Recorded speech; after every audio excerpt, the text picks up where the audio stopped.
everyone, it's Sarah. Welcome back to my channel. So today I am going to be doing a Dexcom G6 demo, review, removal type of thing because I do have to change my Dexcom site today. So the Dexcom G6 is my very first continuous glucose monitoring system, and this is my second, not box, but site for it. So I have had it for 2 weeks, and I wanted to kind of talk about the experience that I had with it, so you guys who haven't ordered a Dexcom G6 can kind of get a little bit more information to see if you would want to. I did get the starter set, so I think it was $299 Canadian. I don't know in other currencies what that would be, but I do know that they did have that on for like a promotion in Canada for a month or so. I'm not sure if it's still going. I guess take offers because you said you needed to take it off and everything. Yeah, so I am gonna take this off. I did put some like Tegaderm around it just because, as you can see, it started to like kind of come up at the edges. So I did put Tegaderm just to protect it a little bit more. You can buy, I think they're called like the Dexcom Stickers, that go like directly over top of it, so the Dexcom's out and so that it's like stuck on your arm.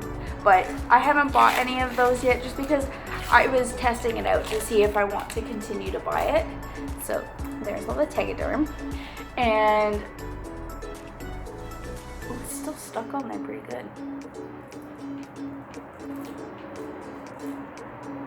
There we go. Oh wow, I don't know if you can see it. Like, look at it. There's like the long thingy, the cannula thing right there. I didn't realize how like that it was metal.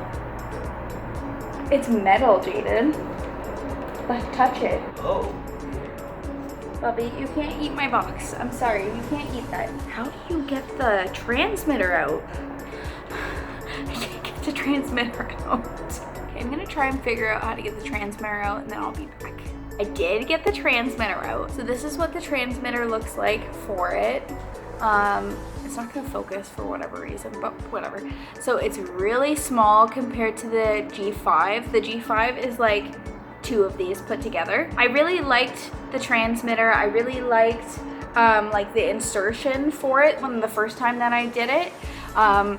Apparently I bled just a little bit, as you can see right there, but like I didn't have any discomfort at all.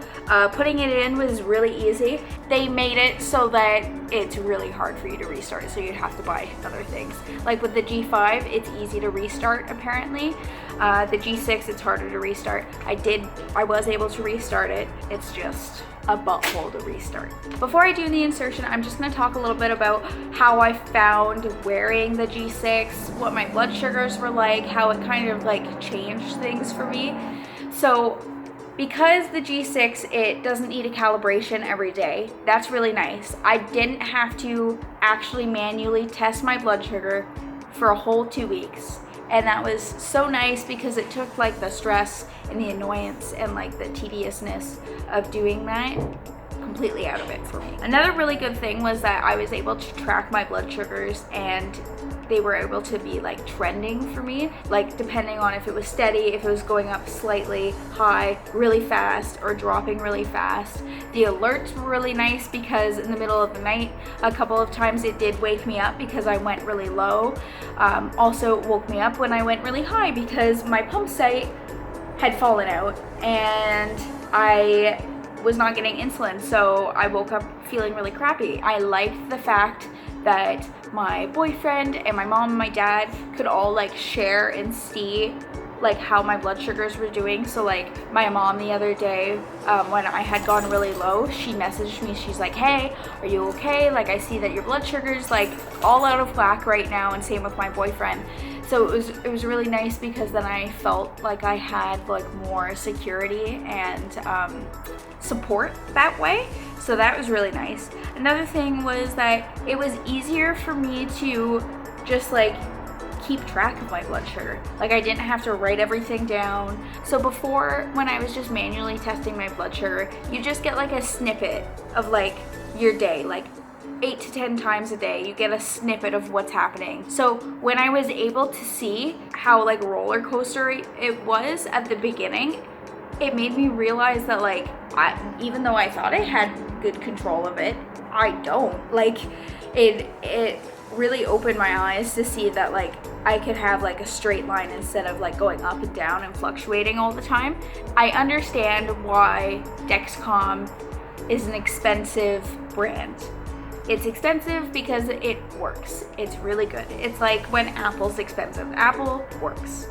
Dexcom works. It has an innovative ability. You don't have to calibrate. It's sending your phone blood sugars every 5 minutes. It's really good and nice that way. I don't understand why it's so expensive. Like, why is it $100? I'm rounding for a transmitter. Like, why is it so expensive? I understand it kind of replaces like blood sugar test strips and things like that, but at the same time, like somebody who doesn't have insurance wouldn't be able to afford it as easily unless they have like a good paying job and they're able to out of the pocket pay for it. So that is the one thing, but like that just comes with most diabetic supplies. You all know like it's expensive. I guess what I'm gonna do now is I'm gonna do the insertion, and I think I'm gonna do it on this arm. I am going to put alcohol swabs on. Oh my god, that is such a strong scent. It was like right in my face. So they have the 2 tabs here. You pull them off. The 1 tab, if you want to restart this, you need to keep this tab that has the number, the barcode on it, because it's gonna ask you. And like I could do another video about like restarting the Dexcom G6, but you need to make sure that you have this number, so keep it safe. So how this works is it's sticky here, and then there's this little orange guy here that you break this off like that. Throw that away because we don't need that. And the button is the insertion thing. So put her here. There you go. She's stuck.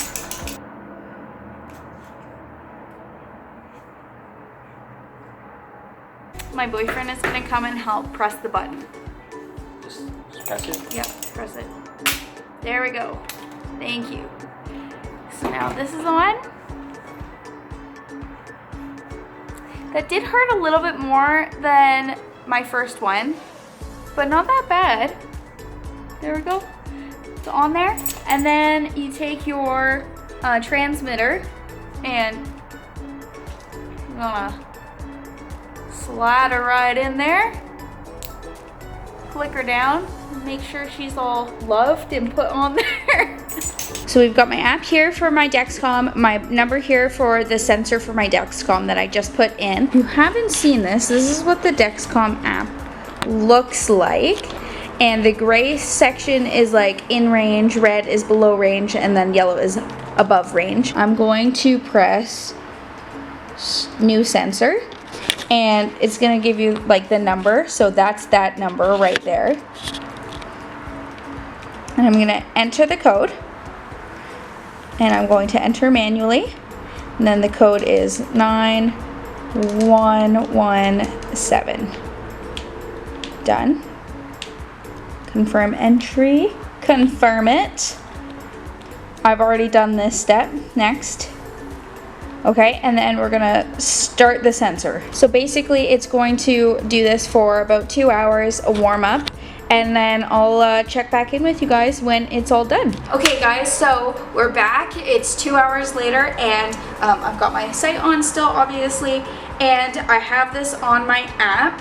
So while I was not being able to see my blood sugar is at 12.9 right now on the Dexcom app. So I did do a correction with my pump. I think it was 3 units. Yeah, it was 3 units. Sorry about that, guys. I don't know what happened, but I had to switch back to my phone because my big camera, it died, like the battery on it died. So I just have to film the outro now. If you guys enjoyed this video, then please make sure to give it a big thumbs up. Also, make sure to subscribe and follow me on Instagram. Also, make sure to hit the bell icon so you're notified when I upload a new video.